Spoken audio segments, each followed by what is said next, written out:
Good morning, students. Welcome to class 9, supplementary reader, chapter 5, The Happy Prince, written by Oscar Wilde. Introduction. The Happy Prince is the story about a beautifully decorated statue of a prince who lived a very happy life. He learned about sorrow after his death, when his statue was placed at a high point from where the misery of the entire city could be seen. Moved by the plight of the poor, the happy prince gave away all his possessions to the needy with the help of a kind swallow. This compassionate bird sacrificed his life for the noble cause of the prince. Summary. The happy prince was a statue that stood above a tall column high above the city. He was decorated with gold and jewels. One night, a swallow stopped by the city on his way to Egypt and decided to rest for a night at the feet of the statue. When he was about to sleep, drops of water fell on him, and to his surprise, he saw the prince weeping. The swallow asked the statue to the reason behind his tears, and the prince told him the whole story.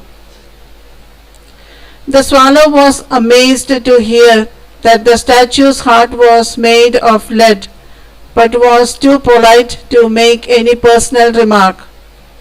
Meanwhile, the statue told the swallow that he could see a poor seamstress seated at a table from the open window of her house far away in a little street, embroidering flowers on a satin gown for the queen's loveliest maid of honor. In the same room, her little boy was lying in a corner with fever. The boy asked for oranges, but she could give him only river water because she was very poor.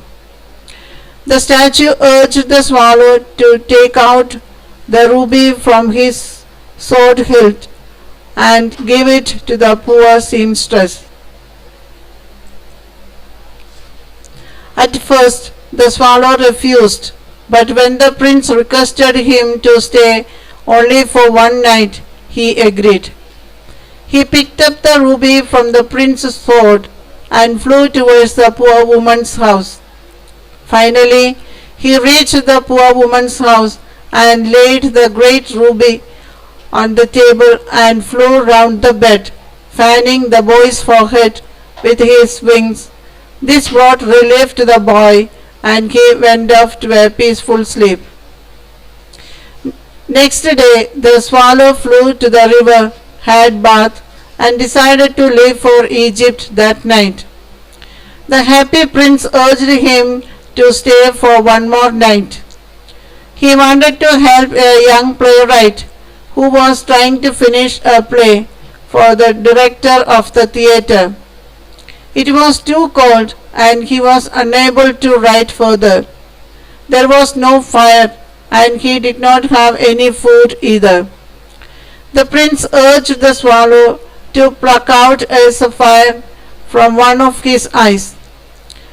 He said that the writer would sell it and buy firewood and finish the play. The swallow began to weep and told the prince that he could not tear away his eyes, but the prince told to follow his command. The swallow did as it was told. The next day, the swallow flew to the harbor and sat on the mast of the large ship, watching the sailors at work. He cried loudly that he was going to Egypt, but no one paid attention. He returned to the prince at night, said that he had come to say goodbye, but the prince managed to convince the swallow to stay back. The prince told the swallow that there is a match girl whose matches had fallen in the gutter. The prince told him to pluck out his other eye and give it to the girl. Though unwilling, the swallow did as he was told.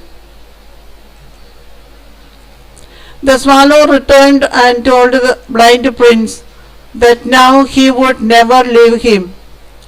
The next day, the swallow sat on the prince's shoulder all day and told him of what he had seen in other places. When the prince heard about the sufferings of the people, he suggested that the swallow should pluck the fine gold with which the statue had been covered and distribute to the poor and hungry.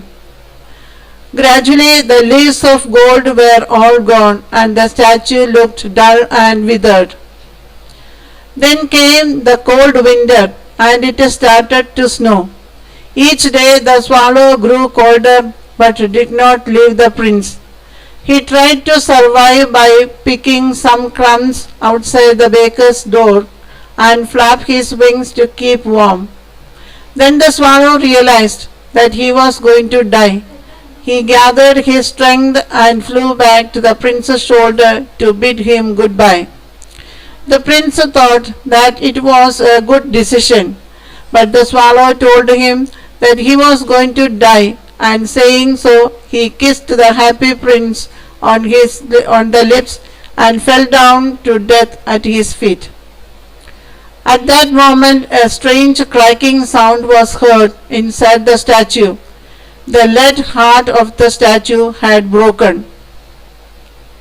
The next morning, the mayor of the city passed the statue while walking with the other two councillors. He noticed that the gold, ruby, and sapphires were gone from the statue.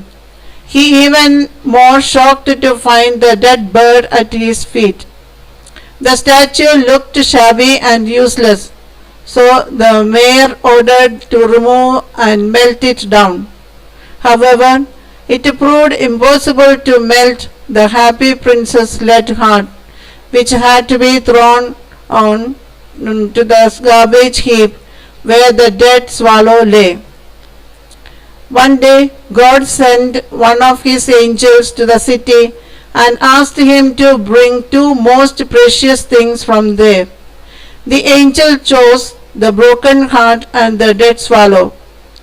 God was pleased with the angel's choice and announced a place in his paradise for this little bird and happy prince. Theme.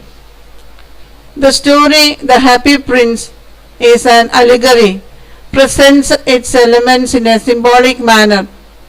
It is based on the theme that love and sacrifice are important values in human life, and happiness comes to those who make others happy. Those who have compassion and concern get as much joy as those who receive their kindness and charity. Hence, one must try to live a life guided by the virtues of love, sacrifice, benevolence, and joy. The real happiness lies in having a compassionate heart. Message. The Happy Prince gives many important messages.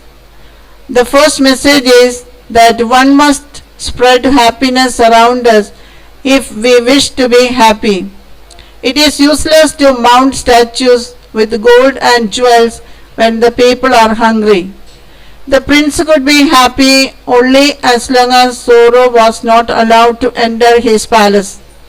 Once he saw pain, suffering, and injustice, even his lead heart cried. The next message is that the disparity and sorrow in society can be overcome by compassion, generosity, and sharing. The generous prince and the gentle swallow sacrificed themselves to bring happiness to the poor and the needy. However, their deaths did not end their lives. The redemptive power of love made them live forever as the precious and the chosen ones of God.